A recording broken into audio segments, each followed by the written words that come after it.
কি যে করি আমি ভেবে কোনো পথ খুঁজে পাচ্ছি না। ওই যে আমার ভেগ্নি ভোলা, এত ভদ্র ছেলে ছিল, নম্র ছিল, লেখাপড়া নাই না করলো, কাজে কামে মন ছিল, কিন্তু এই সঙ্গ তো সে পুড়ি নেশা করে এখন সে পথভ্রষ্ট। তাকে কি করি পথে ফেরাবো? আমি তো কোনো পথ খুঁজে পাচ্ছি না। আজকে বাড়ি আসুক, তারপর ওর সাথে একটা হ্যাস্ত একটা বোঝাপড়া করবো। মামু, আমার টাকা কটা দাও তুমি। তোর কে টাকা? পরে আমি মাল খাবো, মাল। আমার টাকা কটা দাও। মাল খাবো মানে? মাল খাবো বাবা, আমার নিশা লেগে গেছে, মাল খাবো, মাল। তুই কি মাথা লেগে গেছে? মাতাল?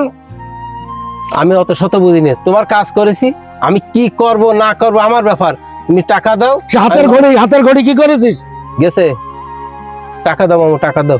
তুমি যা খুশি তাই করবা, আমার বাড়ি থাকবা, আমার বাড়ি খাবা, আবার বলো টাকা দাও। আমি যা খুশি কারো মগের মূল্য পাইছাও? মামু, আমার বন্ধুরা সব ভালো, আমি তাদের সাথে মাল খাওয়া শিখেছি, মাল।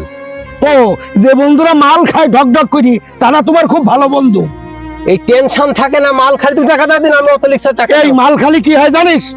হার্ট, কিডনি, লিভার, ফুসফুস সব পচে যায়, ব্রেন উন্মাদ হয়ে যায়, তার ঘুম আসে না, সে লাস্টে পাগল হয়ে পথে পথে ঘোরে। ও কিছু হয় না মামু, যারা নেশা করে ওদের কোনো রোগ বেরাম কাশি হয় না। তুমি মারলাম, টাকা দেন, মারলাম, মাল খাবো।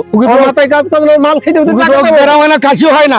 তুমি টাকা। এই শোন, এই তোগের মতো যুবকগুলো এই সমাজে অসৎসঙ্গের পাল্লায় পড়ি এই সমাজটা ধ্বংস হয়ে যাচ্ছে, তার বাপ মা ধ্বংস হয়ে যাচ্ছে, তার পরিবার ধ্বংস হচ্ছে, অর্থনীতি ধ্বংস হচ্ছে, সমাজে ভালো ছেলেগুলো উচ্ছৃঙ্খল হয়ে যাচ্ছে এই তোদের মতো মাল খাওয়া পার্টির পাল্লায় পড়ি। মামু, ফতোয়া শোনার সময় আমার তুমি টাকা দাও, কি টাকা দাও দিন, তুমি টাকা দাও। কি তুই আমার গায়ে ঠেলা মারলি? টাকা, মাল খাবো।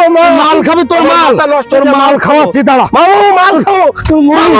তোর মাল খাবো, মামু, মাল খাবো, মামু, তোর মাল খাবো, তোর মাল খাবো, তোর মাল খাওয়াই দিতেছি, তোর মাল খাওয়াই মাল। তুই ভিটে আস গিরে, তোর মাল খাওয়াবো। কালা শয়তান, তোর শয়তান দেখিস আমার গায়ে হাত তুলল। এই শুধু দর্শক মন্ডলী, প্রত্যেকটা সমাজের, প্রত্যেকটা পরিবার, দেশবাসীর কাছে আমার বিনীত আবেদন, আমার ভেগ্নি ভোলার মতো এই সঙ্গ দোষে পুড়ি আজকে এই মাল খেয়ে জীবন, যৌবন, পরিবেশ, সমাজ, সংসার সব ধ্বংস হয়ে যাচ্ছে। ইহকাল পরকাল নষ্ট, তার কোনো দিক নেই।